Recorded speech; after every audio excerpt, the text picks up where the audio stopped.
Rye, who you heard from earlier, and Jonathan Mack. So where we are, we want to acknowledge that this meeting in our place is taking in this place in the city of Vancouver is on the unceded traditional territory of the Musqueam, Squamish, and Tsleil-Waututh First Nations. Your mileage may vary in that regard, and I think Erin already mentioned where she was in the chat. Also want to acknowledge that September 30th, tomorrow, as the National Day of Truth and Reconciliation. The day honors children who never returned home and the survivors of residential schools, as well as their families and communities. On this day and every day for that matter, Hub Cycling will continue to recognize the historical and ongoing injustices against Indigenous children, families, and communities across the land. So we encourage our staff to, on that day, join those still grieving, healing, and participate in the learning process. As mentioned, we'll be doing some electronic motions tonight. Only vote in those if you're a Hub member. I believe Kathy has messaged you if you are not eligible to vote. And of course, if anybody's being inappropriate, we'll let them know, and we do have the ability to remove folks from the meeting. We will be posting this meeting in its entirety online at a later date, so please don't record or take photographs. So you'll get a chance to hear from a number of different directors, staff, and local committee volunteers today. They have pre-recorded their messages for you, but we're happy to take questions in the chat. We've got staff and board standing by to answer them. If we don't have an immediate answer, we can get back to you either during the meeting or after the meeting by email. So feel free to share questions. This is the third year in a row that we're hosting a virtual AGM. We have found it increases attendance and increases our geographic audience range. I want to give a thanks to all the members who took the time to vote for the board of directors this year, alongside a new board of director president.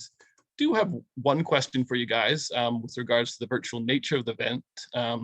Historically, we held it in person, the AGM, on a Saturday afternoon. It was 3 to 4 hours. We had speeches from candidates and local committees, but we found out that our turnout sort of capped at about 40 or 50 members, whereas our online voting and the AGM at least doubles that.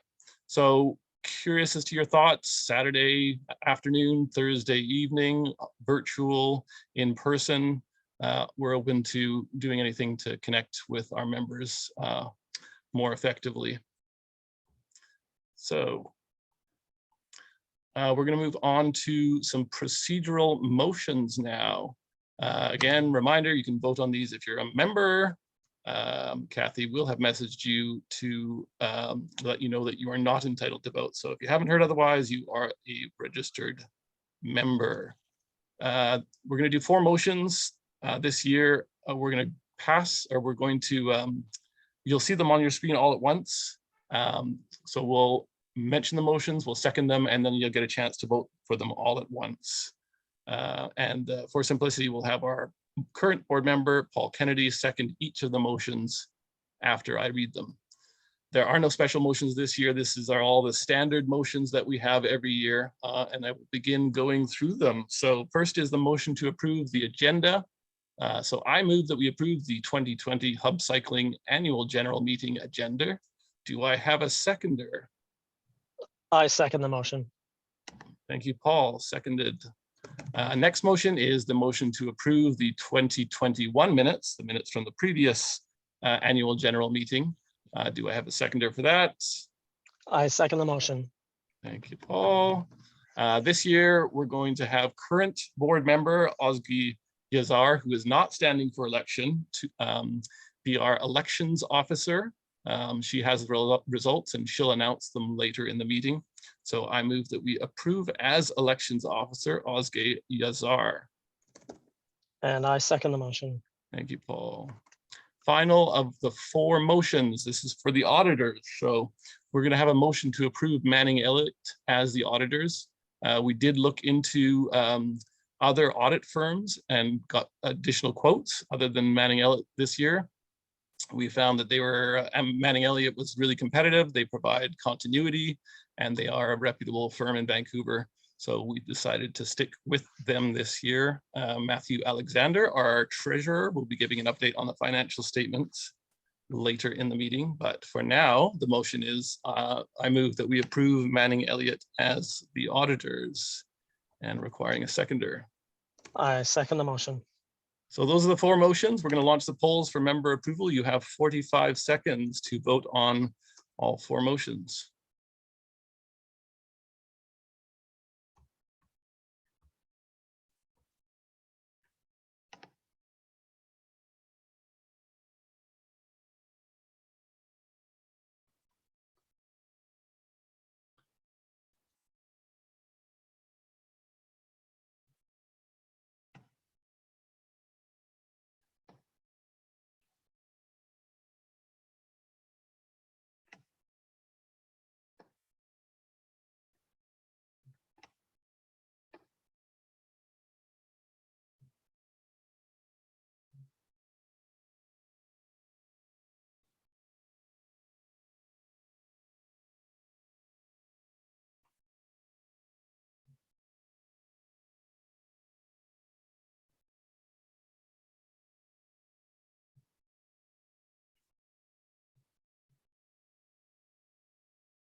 Okay, so we're back from the motions. They have all passed.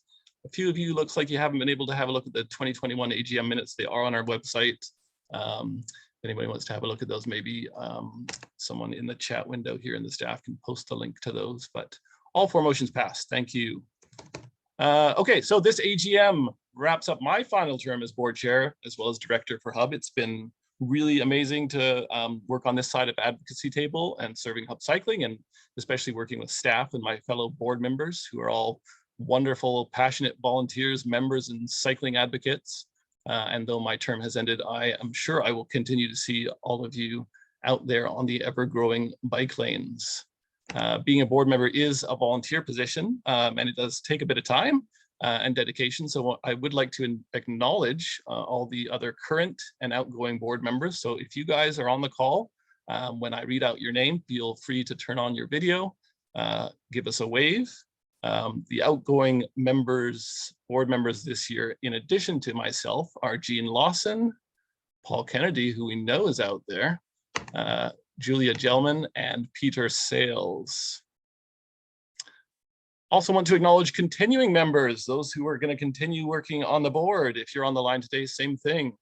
Carlos Alonso, Genevieve Bowers, Matt Strand, Matt Alexander, Nadia Furyk, Ozgi Yazar, Ty Sylvie, and Jeff Lee. And of course, I want to thank Erin O'Melinn, the Hub's executive director, and all of the other Hub staff, because they do tons of work. And a special thank you to the team here helping me put on the AGM, because they do indeed make my job easy. It's no exaggeration to say that I just show up and everything is ready to me. So thank you guys for making that easy. So we got a few videos, we've got a guest speaker, and a message from Erin, our ED. For the next segment of the AGM, we will be hearing from Emma Sutherland and Suki Chewin from the Red Fox Healthy Living Society as our guest speakers. Emma and Suki will be followed by the update from Erin, our ED. Again, any questions, throw them in the chat. We're happy to look at them. We will also do a 3-minute stretch break after Erin's presentation, so you can take a quick break. So special guests. Emma is the founder and executive director for Red Fox Healthy Living Society, and Suki is program manager at Red Fox. Emma was born and raised in East Vancouver, began working in the downtown east side at age 17. She has over 30 years experience in the recreation and advocacy fields. Her goal has consistently been to show children and youth how to work around the barriers they face to learn new skills, be active, and expand their horizons. Suki was born in Thailand and raised on Treaty 1 territory in Winnipeg, with a passion for leadership training and coaching. And with over 12 years of coaching experience, Suki truly believes in Red Fox's model to empower youth through mentorship. So Red Fox Healthy Living Society has 2 complementary missions: to promote healthy, active living among children and youth, and to foster employment and life skills to youth who face barriers. They engage those youth who face barriers with a focus on Indigenous youth, racialized and newcomer youth, youth living on low incomes, LGBTQ2 youth, and youth with disabilities.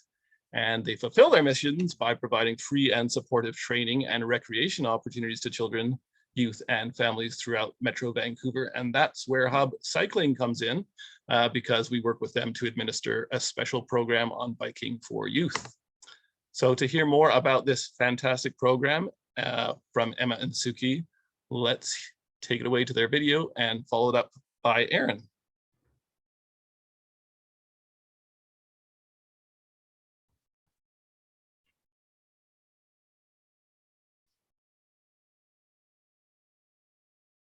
Good evening, everyone. On behalf of the Red Fox team, I'm honored to be here at the Hub Cycling Annual General Meeting to share collaborations this past year. I was so thrilled to see an email in my inbox in June 2021 from Tim Welsh of Hub asking if Red Fox would be interested in collaborating on a project. As a lifelong cyclist, I have known about Hub and the important advocacy and education work you do. As an ED of an organization dedicated to promoting healthy active living to children and youth who face barriers to inclusion, I saw that this was a great opportunity to expand our program offerings. I responded to the email right away, and soon we were planning our first project together. In September 2021, Hub and Red Fox launched our first collaboration at Strathcona Elementary in Vancouver's downtown east side. There was excitement in the air as we forged ahead on this new path. New partnerships can be tricky, just like with any new relationship. We were excited but wary. Are we similar enough to get along, but different enough to offer something new to the other? Are our values and ways of doing things compatible enough? What surprises lay ahead? These thoughts were in our heads, and I imagine the Hub team was thinking along similar lines. Well, here we are a year later, and I'm happy to report that after collaborating on 3 separate projects, our partnership is solid and growing stronger. Together, we have brought the love of cycling and the pride of learning something new to 105 children in 4 municipalities and 1 First Nation in Metro Vancouver. We have seen the looks of trepidation on children's faces change to excitement as they progress from new or inexperienced cyclists to confident riders. We have seen the smiles on their faces as they ride off on the last day of the program on their new bikes. Together, we have given 36 youth who face barriers the opportunity to be in leadership positions and gain valuable work experience. The youth of Red Fox face 1 or more systemic barriers. Many come from families who are living on low incomes, often for many generations. Many face daily discrimination based on their indigeneity or ethnicity. Others are living with mental health or cognitive disabilities, such as anxiety and depression, ADHD, and autism. Some youth face all these barriers and more. Over the course of our 3 collaborations with Hub, we have seen the demeanor of many of the youth change from unease or forced bravado to calm and intentional focus. They became less focused on themselves and became part of a team bringing the joys of cycling to children. The youth learned so much from the Hub instructors, who were always kind, patient, and such outstanding teachers. One of the factors that has made our collaboration so successful is the complement of both organizations' objectives. Hub Cycling is committed to engaging as many children and youth across Metro Vancouver and instilling in them a love of cycling and the skills and means to do so safely. The Red Fox model is based on mentoring youth and children over many years so that we can provide them with a safe place to feel a sense of belonging, be active, and learn new skills. So we return each year to the same schools, community centers, parks, and Indigenous housing complexes in Vancouver, Surrey, New Westminster, Delta, Maple Ridge, and the North Shore. There are many benefits to this longevity, but one downside is that sometimes the energy at program sessions can lag. We do what we can to bring in new equipment and show them new group games, but having an entirely different activity, cycling, brought the energy to a new level. We have learned some key lessons over the last year. We found that our most successful partnerships were at sites that we had maintained a strong presence over the years. Our bike programs at Strathcona Elementary, Lord Kelvin Elementary in New Westminster, and Norgate Elementary in North Vancouver were all very successful because we were running programs there at the time of our bike education program launch. I would like to end by sharing a few stories. The first is from our Norgate program. Norgate is very close to the Capilano Reserve of the Squamish Nation, and many of their students are from the reserve. Red Fox has been delivering active play programs there since 2012. I dropped in to the program and joined the ride one day, and at one point I asked two youth riding near me how they found out about the program. Both said that they had gone to Norgate as children, and one had been in our active play program there for many years. Both were so happy to be able to return to their school and be seen as community leaders. The look of pride on their faces said it all. Our program coordinator, Joe Posey, was the key Red Fox staff member for this particular program. Joe is from the Haida Nation. He is passionate about being active, and he has a warm and welcoming personality. He also loves cycling. He has connections with Indigenous families throughout Metro Vancouver. He was instrumental in inspiring Indigenous youth to join the program. In fact, his eldest son was one of the youth leaders at our Norgate program. The youth look up to Joe, and they can see a future in recreation for themselves when they are with him. Joe's charisma and connections came in handy when we delivered our program at the Katzie Nation. On the first day that the Hub instructors and Red Fox staff entered the gym to meet the children and youth, one youth yelled out, "Hey, Joe!" This youth was a participant at one of our Maple Ridge programs when he was in elementary school quite a few years ago. It felt so great to be able to give him the opportunity to participate in this program and learn how to work with children so that one day he could be the next Joe. Red Fox intends to return to Katzie Nation to continue our relationship with the youth there. I also want to thank Suki Chun, who is our program manager. Suki works incredibly hard and always delivers. Her can-do attitude and creative thinking combined with the talents and work ethic of the Hub team made for a winning combination. I want to thank Hub sincerely for approaching us in June 2021 with this great opportunity to work together. It has been a wonderful experience all around, and we look forward to many more collaborations in the future. Thank you very much.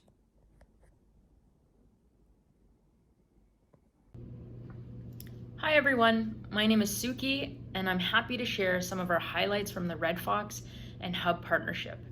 It was truly an honor to work with the 36 youth leaders we engaged over the course of this partnership. These amazing young people came from Surrey, Vancouver, New West, Burnaby, and the North Shore to participate in the bike education programs. One of our most rewarding programs was at Old Yale Elementary, where the majority of the youth leaders were from the Surrey Wraparound Program. The Wraparound Program is delivered by the Surrey RCMP. It provides ongoing mentorship and support to youth at risk of gang involvement and gang-associated behaviors. RAP youth would either get dropped off by their case manager or take transit. There was a true sense of partnership as case managers would visit the program each week. They would share with us how much of an impact the bike program was having on the youth. RAP youth would sometimes show up feeling tired or frustrated with the day they had. The Hub and Red Fox staff shared that every single time during debrief, the youth would share just how great they felt being a leader and role model, and they felt more connected to their community. The honoraria component was essential, as youth have thanked us after every session for providing this incentive. Many have shared they use their honoraria to buy new things for school, to put away in their savings account, or to help their families buy groceries. Many of the participants from Lord Kelvin School in New Westminster were new immigrants to Canada. Each week as their parents dropped them off, they would graciously thank us for delivering this program and allowing their children to learn these essential life skills. Patrick, Yar, Ibrahim, Andrew were a few names that come to mind when I think of just how impacted children were from this program. One participant on the autism spectrum would find his bike, put on his helmet, and start riding in circles on the gravel field as fast as he could with the biggest smile on his face before program began. Another child with the designation of not being able to speak would arrive with his dad every Saturday morning. He had never ridden a bike before, but each session he would have a big smile on his face and he would be determined to do his best. Seeing these moments of courage and determination is what truly fills our hearts. I want to thank Hub instructors Lillian, Mike, and Odessa, Paul, for their dedication, positivity, caring nature to help make each program we delivered such a success. We look forward to making a difference together to more children and youth in the future. Thank you.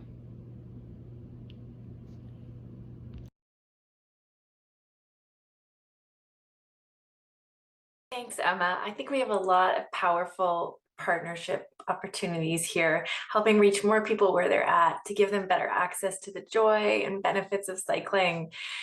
So wonderful to see everyone at our 2022 AGM. You are some of the most engaged in making biking better in Metro Vancouver and beyond. So I really appreciate all of you here right now.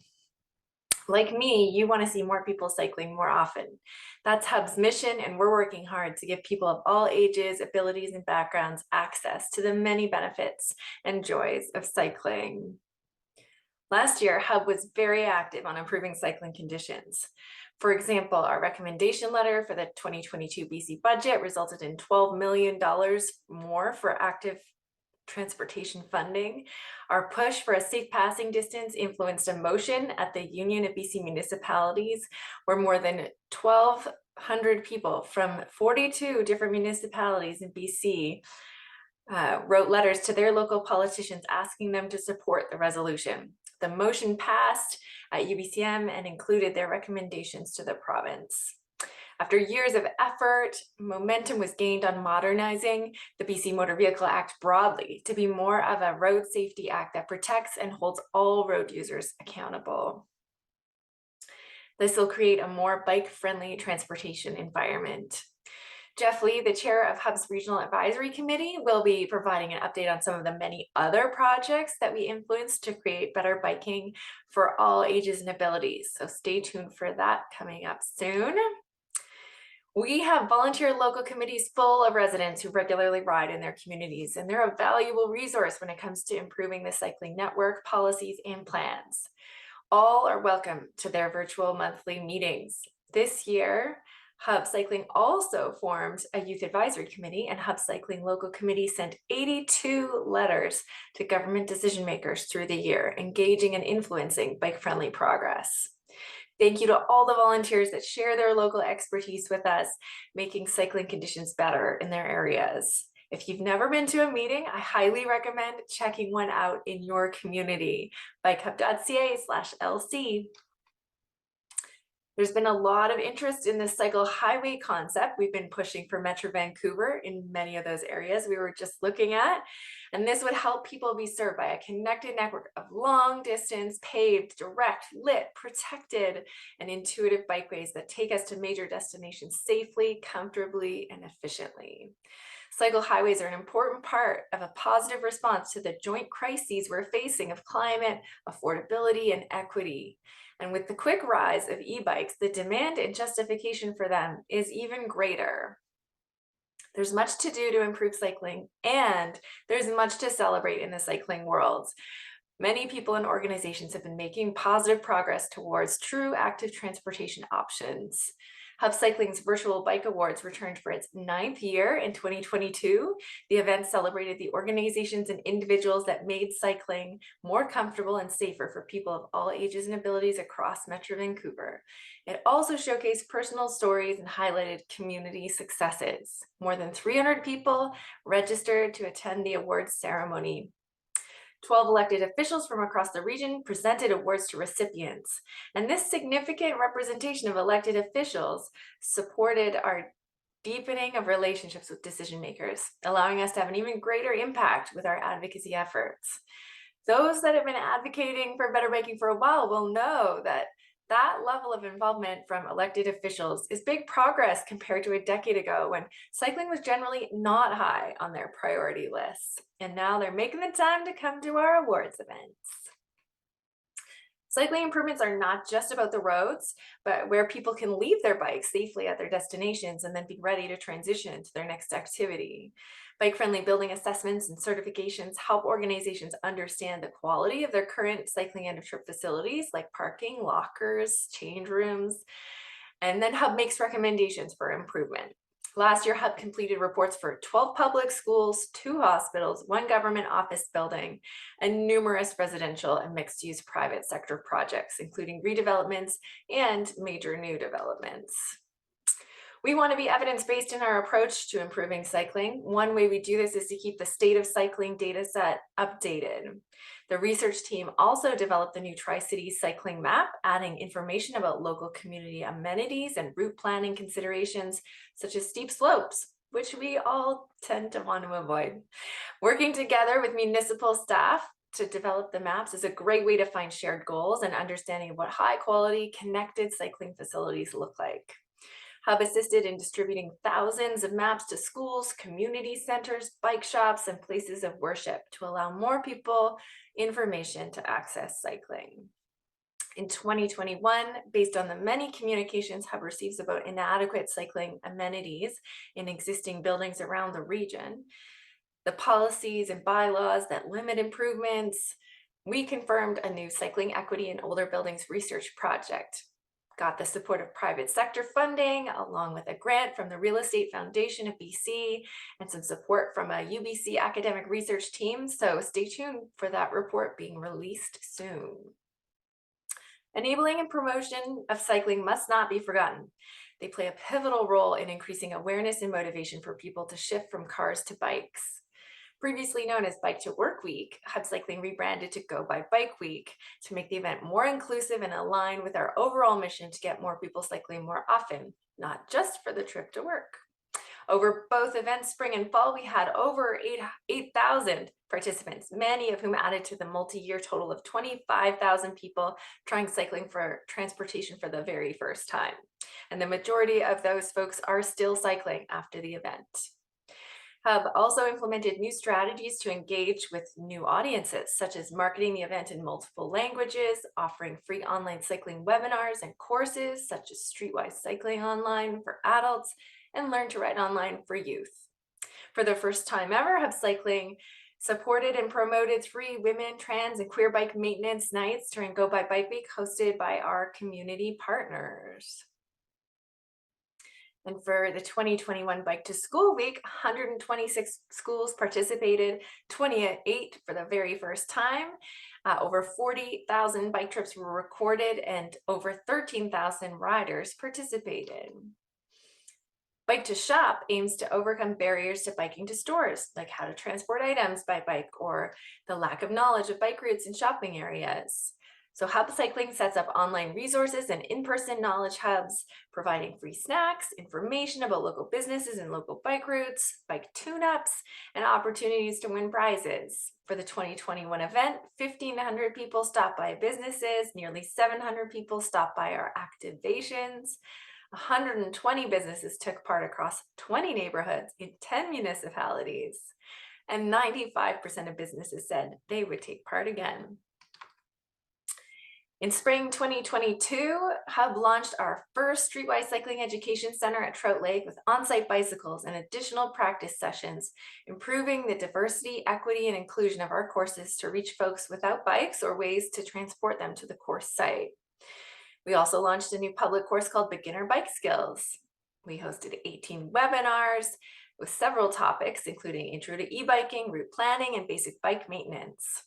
Streetwise Cycling Online Education launched in May 2021 as a free educational resource to help adult riders gain the knowledge and skills needed to start their urban cycling journeys with confidence.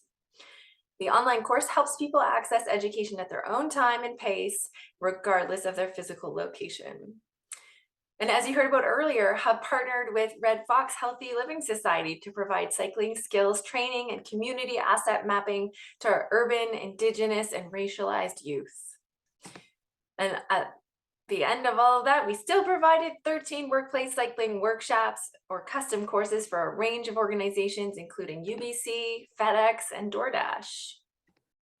In 2021, Upcycling, in partnership with the Immigrant Services Society of BC, launched our Newcomer Bike Mentorship Program that matches people experienced in urban cycling with recently arrived immigrants and refugees to learn about getting around by bike. Newcomers received safe cycling training, and each was given a bike refurbished by Our Community Bikes, along with a helmet and a lock. Mentors and newcomers were matched up this year, 28 of them altogether.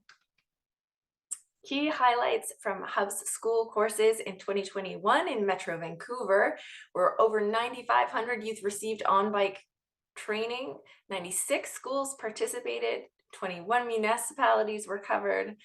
And with my oldest starting kindergarten this month, I love seeing cycling spread through our schools even more than before.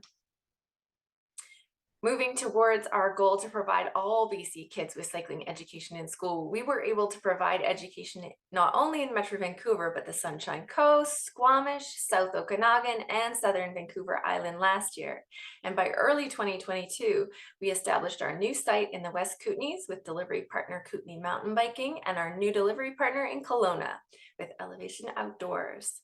So with them, we reached over 7,700 youth on bike with 87 courses taught and over 19,000 total hours of education.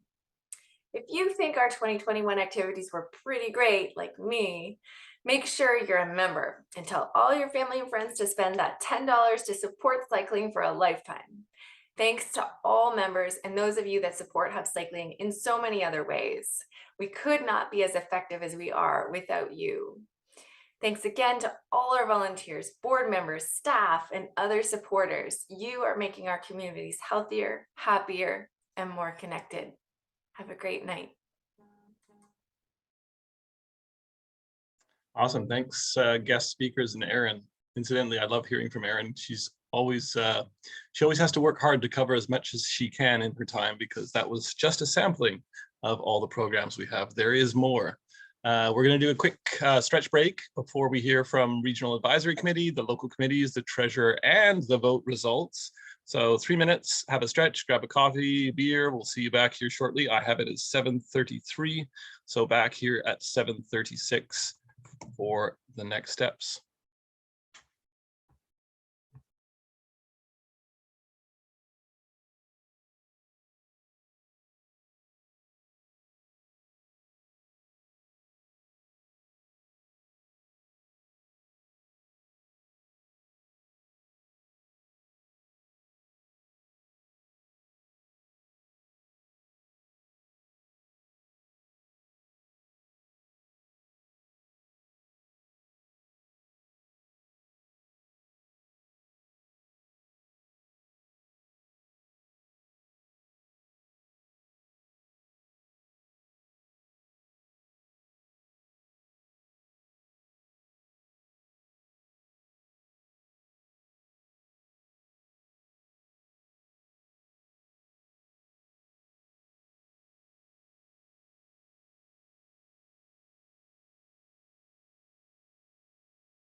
You can now start again.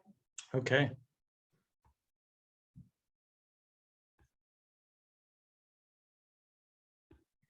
Okay, welcome back, everyone. We've got the last section of the meeting today. We've got 4 pre-recorded presentations. First, Jeff Lee, the board member and regional advisory committee member, will present on infrastructure and advocacy wins of both the regional advisory committee and our region in general. Immediately after that, we will hear from Hub community organizer Jonathan Mack and some local committee chairs and volunteers for some updates on all the work that they've been doing across Metro Vancouver this year. Before OSGE announces the results of the election, we will get the usual financial update from Matt Alexander, who is the treasurer of the board. I think he's on the line if there are questions on that. And then, of course, following Matt, the election results will be forthcoming. Again, any questions in the chat, and take it away, Jeff Lee.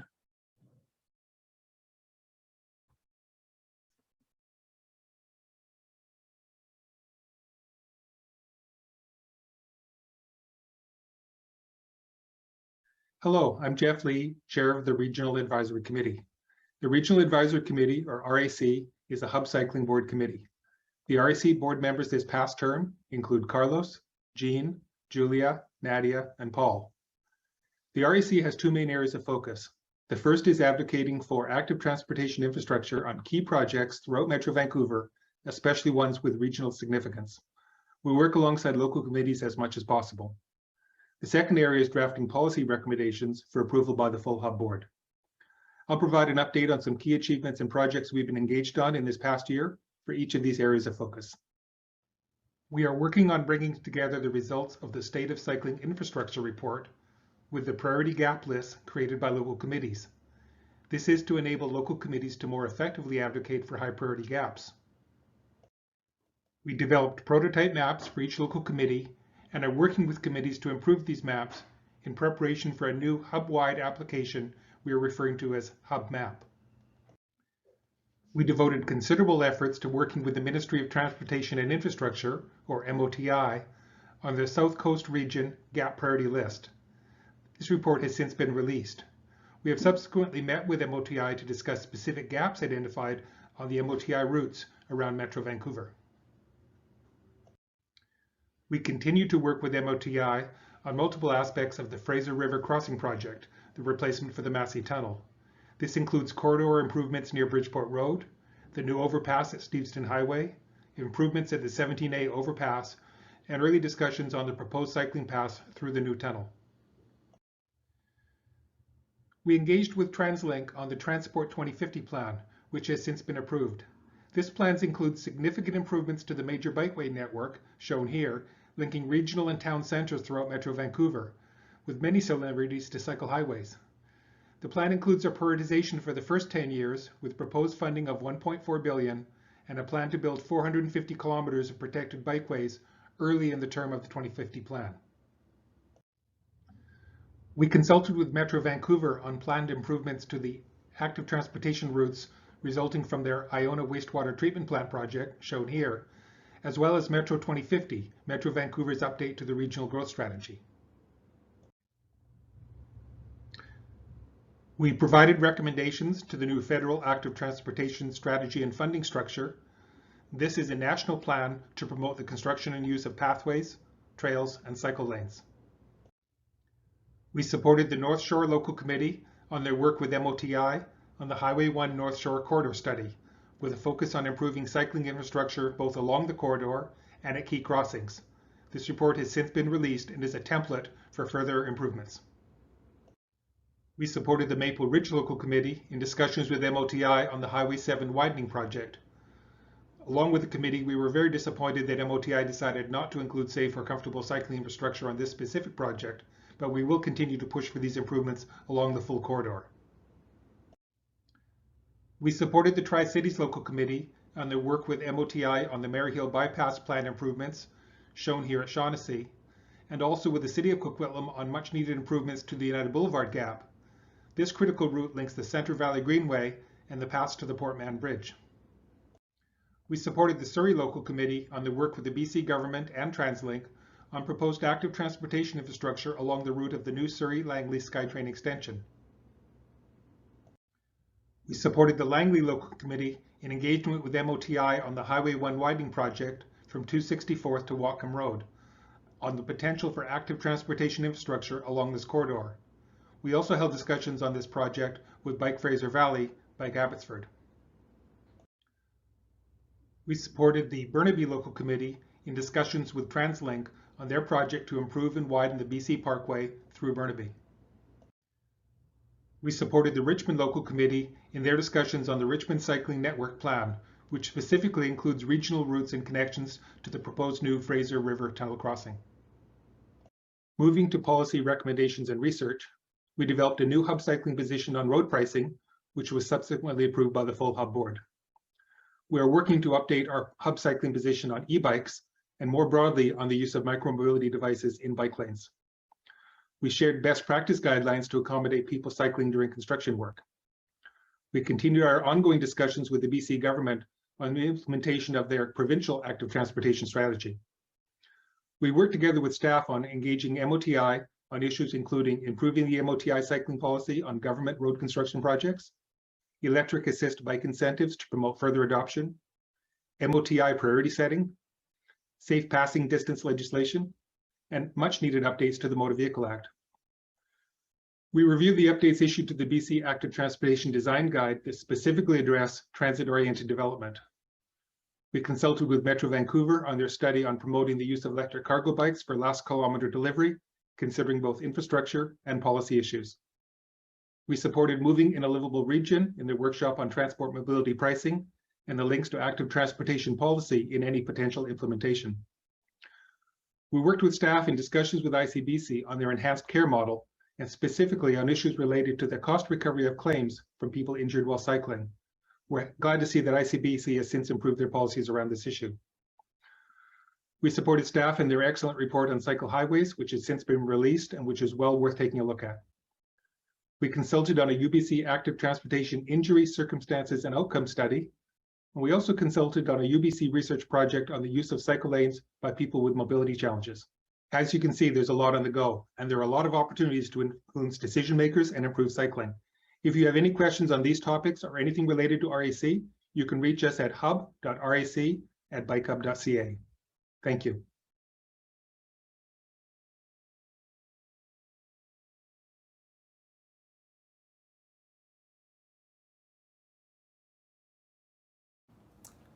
Hey everyone, I'm Jonathan and I'm the community organizer at Hub. I work closely with our 10 local committees across our region, as well as with our new Youth Advisory Committee, helping to support their advocacy activities, coordinating efforts across committees, and managing some broader advocacy efforts at Hub.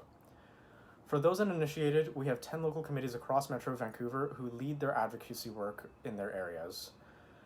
As experts in the cycling conditions and needs in their cities, we believe that it's important for the advocacy work to be led by people who are familiar with and cycle in those communities. Our committees are made up of incredible and passionate volunteers who work with their local governments and other stakeholders to make cycling better and safer in their cities. Since the pandemic started, committees have been meeting virtually once a month, except for a couple committees who have held a few in-person and hybrid meetings more recently. These meetings are open to whoever wants to join, and we're always looking for new voices, including yours. Hub's committees all set their own priorities and work towards achieving them in ways that they believe will be effective, creating annual action plans that help them focus their efforts. This year, the TFN Delta Committee began meeting regularly again and have continued their advocacy efforts, working closely with city staff to make cycling better. There have been some major successes in Delta this year, including a massive increase in the budget for cycling infrastructure, more than doubling to $1.6 million. The city has also recently released a draft of its cycling master plan, a 160-page report, which began as a result of the committee's advocacy efforts. In public meetings, feedback has been all positive so far, which is a great sign. Other priorities that the committee has continued to work towards include advocacy on the new Massey Tunnel, as well as with the Great Blue Heron Way. On the other side of the region, the Langley Committee has seen some leadership changes in the past year, with Mitch Nurse stepping down as chair after 2 years. Tony Bissick, who was chair previously from 2018 to 2020, has taken role as chair again. Last year, they organized and led Bike to School Week efforts at James Kennedy Elementary, where 1 in 4 students participated. The committee also engaged with Langley Township on the 216th Street corridor, as well as with the Ministry of Transportation and Infrastructure on the new freeway overpasses from 232 Street to Sumas Way. The committee is putting a lot of focus on advocating for end-of-trip facilities this coming year. The Tri-Cities Committee has had a very active year, sending 23 advocacy letters to municipal staff, provincial bodies, and other decision makers. The committee has also received visits and presentations from staff from Coquitlam, Port Moody, Port Coquitlam, as well as elected officials, developers, allied organizations, and other local stakeholders. Relationship building is at the heart of successful advocacy, and the Tri-Cities Committee has done significant work on this front this year. The North Shore Committee has continued advocating for their 3 priority bike routes as a first step in creating a full network on the North Shore. The committee also spoke at multiple council meetings and sent 7 formal letters and submissions to decision makers, including a long detailed list of cycling gaps on Highway 1 and 99 to Moti. They also held well over a dozen meetings with ministry and municipal staff to discuss gaps, comment on designs for new infrastructure, and provide input into municipal plans and strategies. One of the committee's priorities this coming year is focusing on the interested but concerned demographic and building public support for bike infrastructure. A major success in New Westminster this past year was the new secondary school, which has ample bike facilities, bike routes in front of the school. The committee continues to work together with the city on a list of their priorities to make cycling better in New West, and have made significant progress in the last year. Some new infrastructure in New West includes the interim treatment for the Agnes Greenway bi-directional separated bike lane, which is receiving a permanent treatment, which is under construction now. There's also a new multi-use path that's been added to Moody Park, which connects the Crosstown Greenway to the intersection of 8th Street and 8th Avenue, which also connects to the new secondary school's bike path. As the largest local committee, Vancouver Local Committee has covered a lot of ground. The committee is organized into working groups that focus on specific issues. These working groups being cycling in parks, Arbutus Greenway, Broadway Subway, assessment rides, and municipal election. This past year, the committee completed a number of assessment rides and reports, including ones on the Dumfries Bikeway, the Central Valley Greenway, Ontario Bikeway, and the Stanley Park interim bike lanes. On top of that, the committee has continued their involvement with City of Vancouver engineering and planning on many infrastructure projects, as well as with the Parks Board to make cycling better in parks.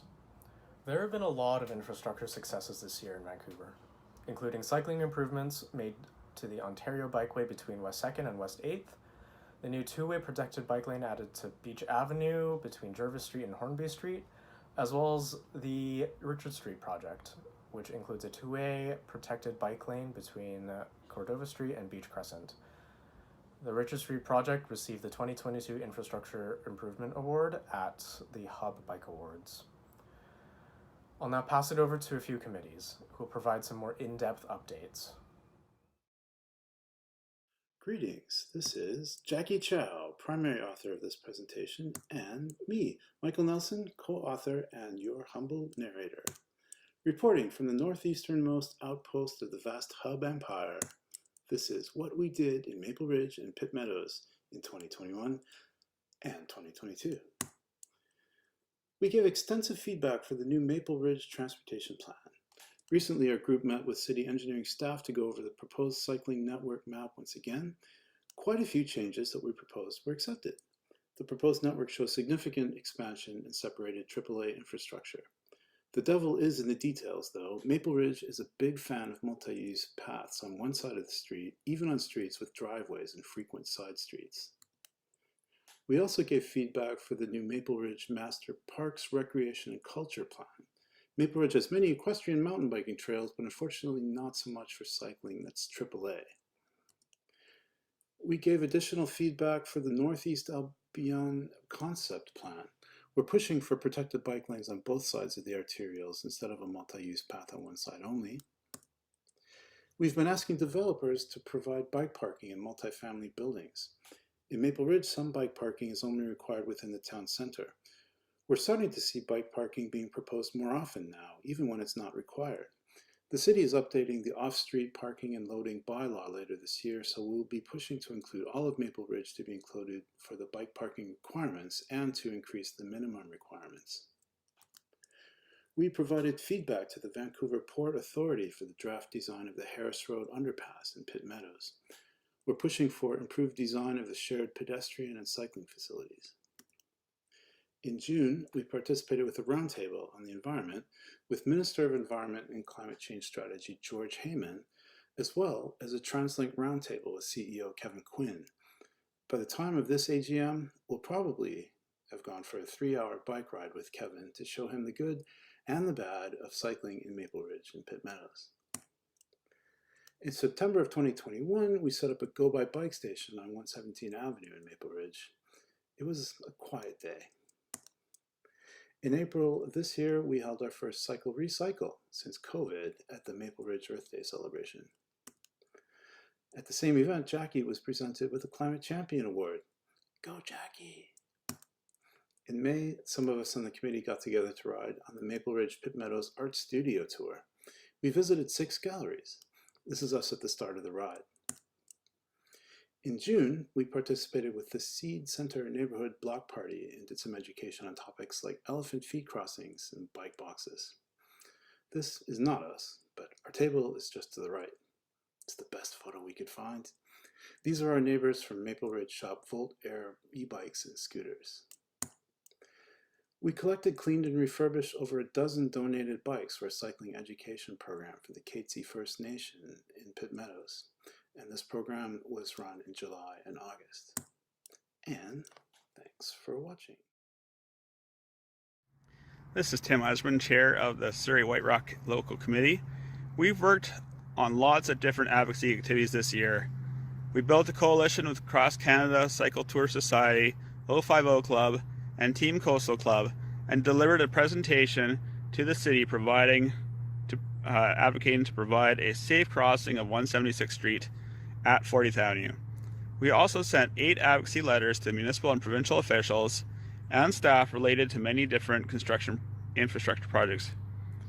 These letters included pushing for safe bike infrastructure along Surrey-Langley SkyTrain corridor, a letter to the Ministry of Transportation and Infrastructure related to the lack of safe bike facilities in the project to rebuild King George from Crescent Road to the south side of Highway 99 overpass, as well as a letter of thanks to the City of Surrey for improving cycling infrastructure. The committee also worked on advocating for a downtown cycling network, which was rolled out quickly during the pandemic, making significant improvements to the cycling network this year. Over the past year, we've achieved wins with a new 156th Street bike lane at 88th Avenue after the initial construction didn't provide any bike lanes. New bike lanes on 74th Avenue and 132th Street in Newton, and widened 138th Street bike lanes as well in Newton.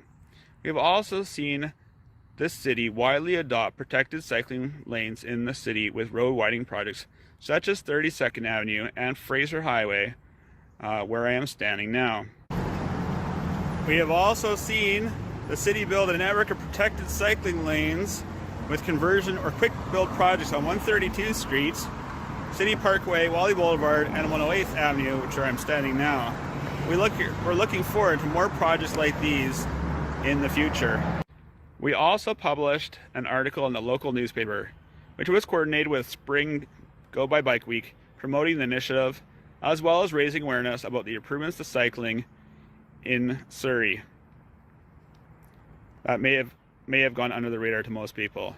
We have also held 4 social rides, which were well attended, and participated in community events, including Newton Car Free Day, where we connected with community members and the local BIA, and through the BIA we established Surrey's first participation in the Bike to Shop event.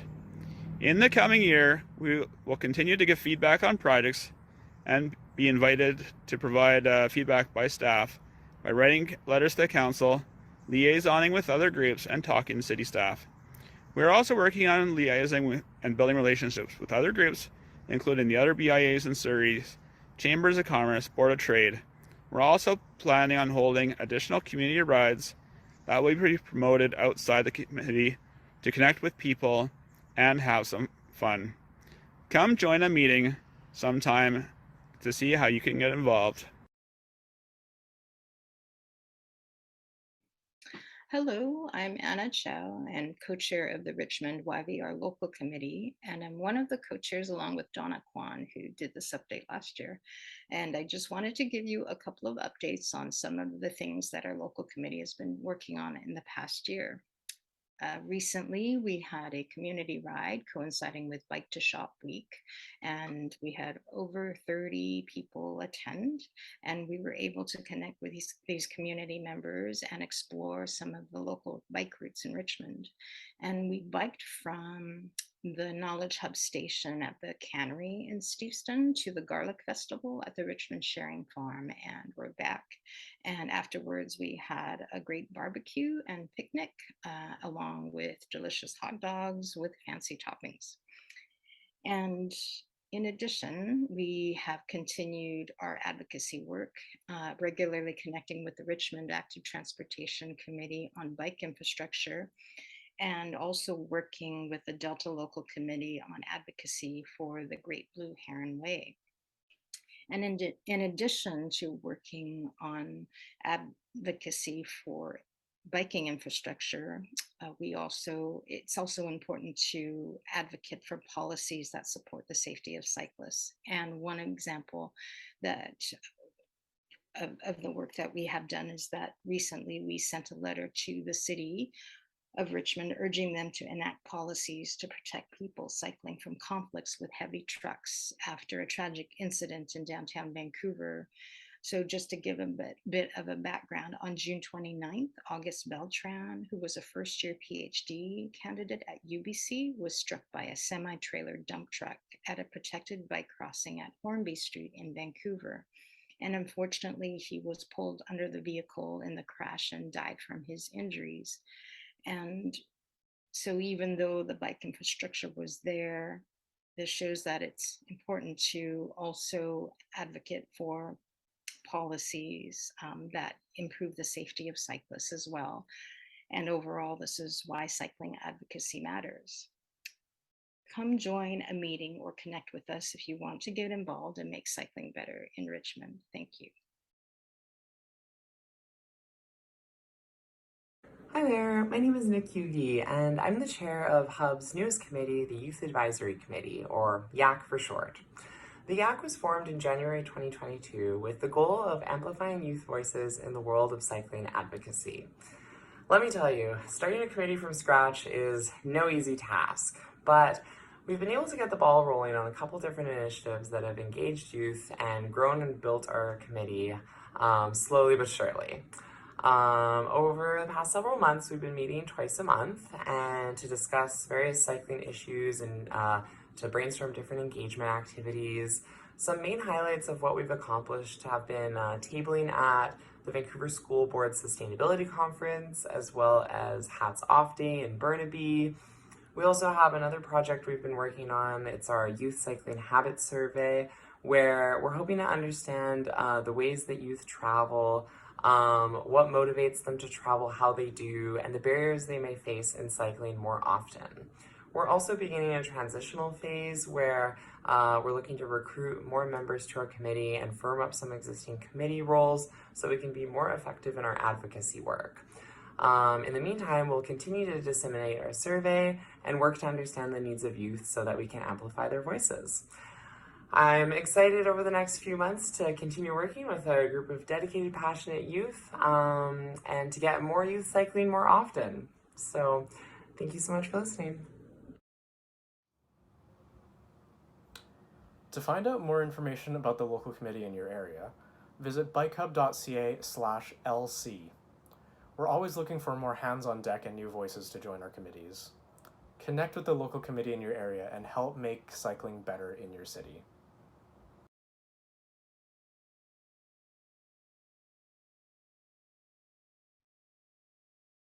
Hello, everyone. My name is Matt Alexander. I'm the treasurer with Hub Cycling. I'm entering my 6th year on the board, and I've got the pleasure tonight of presenting the financial report.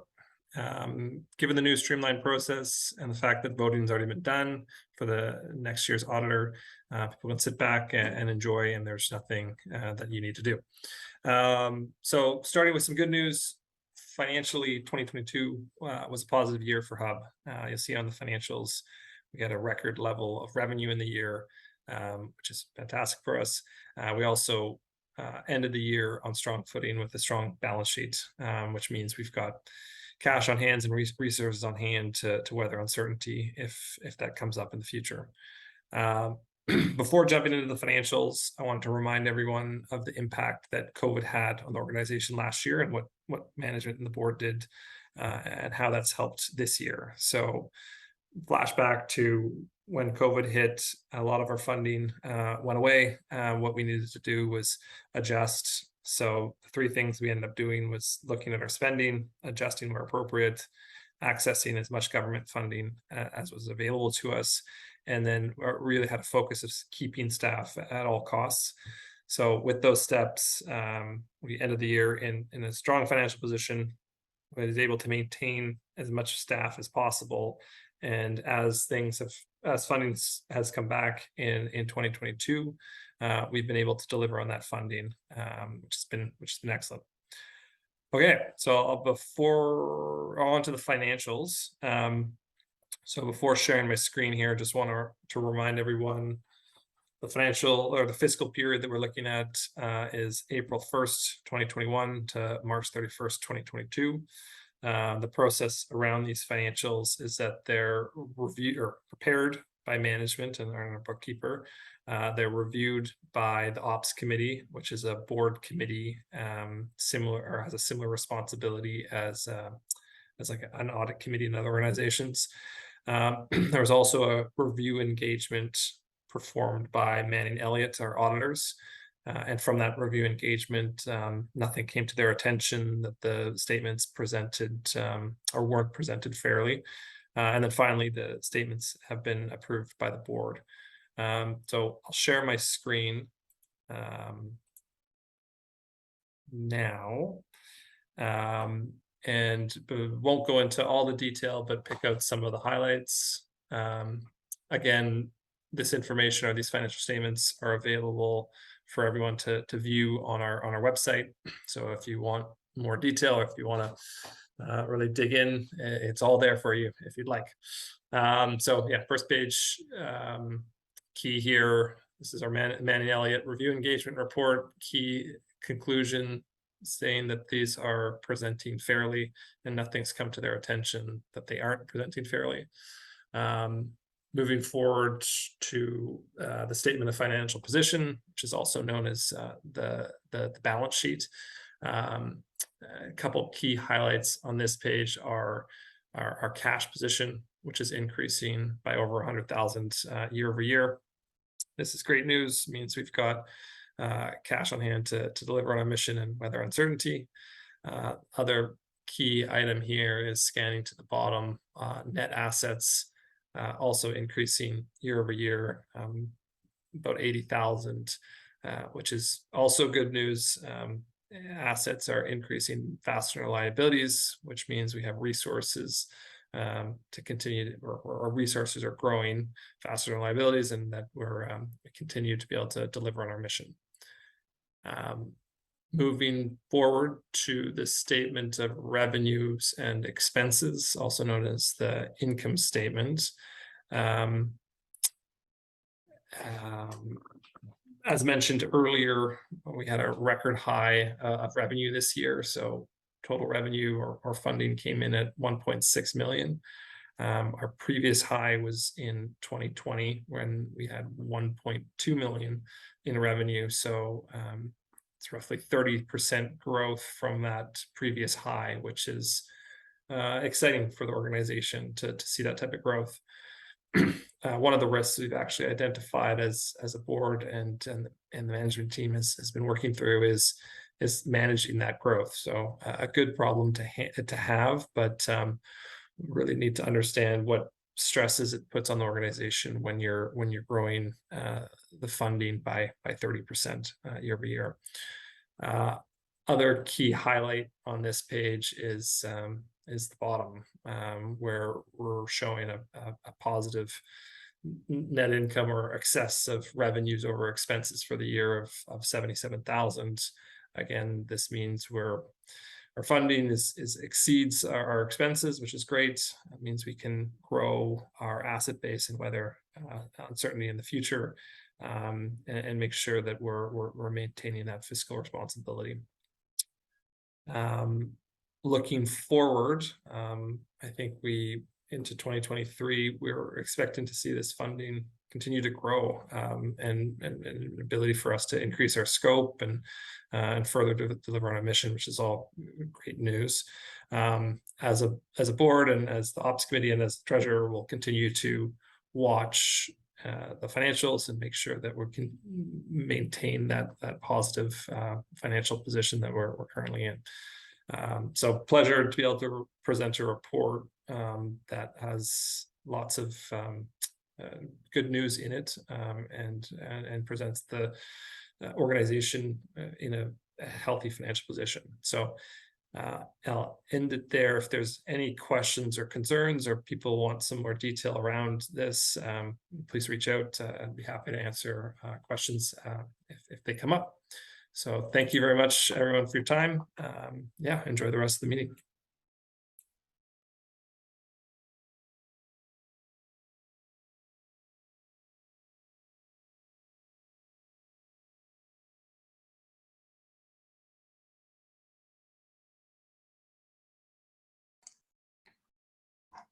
Okay, hello everyone.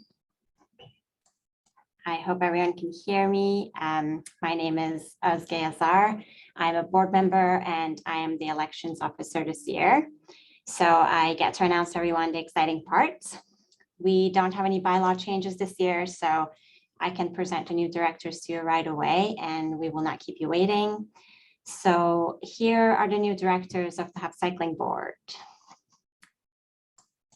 I believe we will have a slide for them. Yes, so our new directors of the board are Alicia Gowan, Sarah Eustace, Jeff Lee, Ty Sylvie, and Victoria Gray. And the returning board members who are not listed on the slide are Carlos Alonso, Genevieve Bowers, Matthew Strand, Matthew Alexander, Nadia Furik, and myself, Özge Yazar. And next, here is the result of the president votes. Jeff Lee. Congratulations to all of our new directors and to the new president, and we look forward to working with you all. If you were not elected, we want to sincerely thank you for your application, and we encourage you to explore working with a local committee. We had such a strong slate of candidates this year, and the choices were definitely not easy. So we will be in touch with you to see if we can involve you in Hub's work in other ways. And lastly, to Derek, thank you so much for everything on behalf of all of us and the board, and on behalf of the Hub staff and volunteers for your dedication to Hub as a president and as a director. So thank you all. I think that was, I think I'll give it back to Derek to conclude the meeting.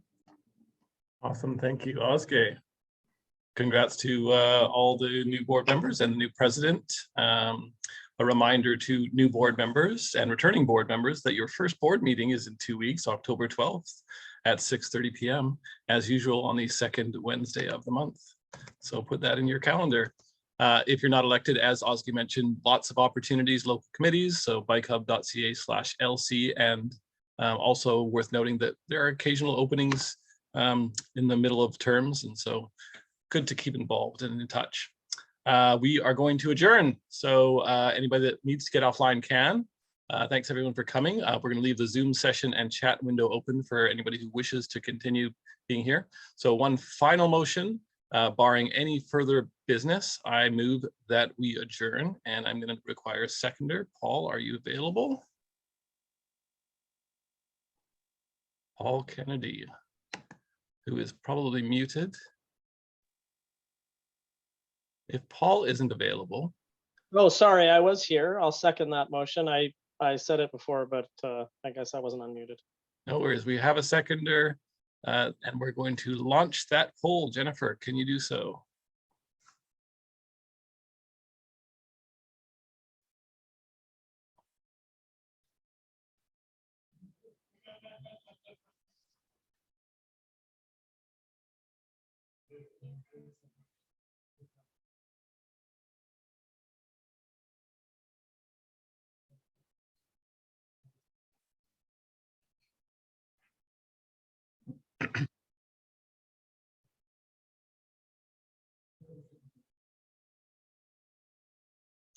Okay, with an almost unanimous approval, we will adjourn the meeting. Thanks everyone for coming out. We'll see you next year, hopefully, or in between on the bike routes.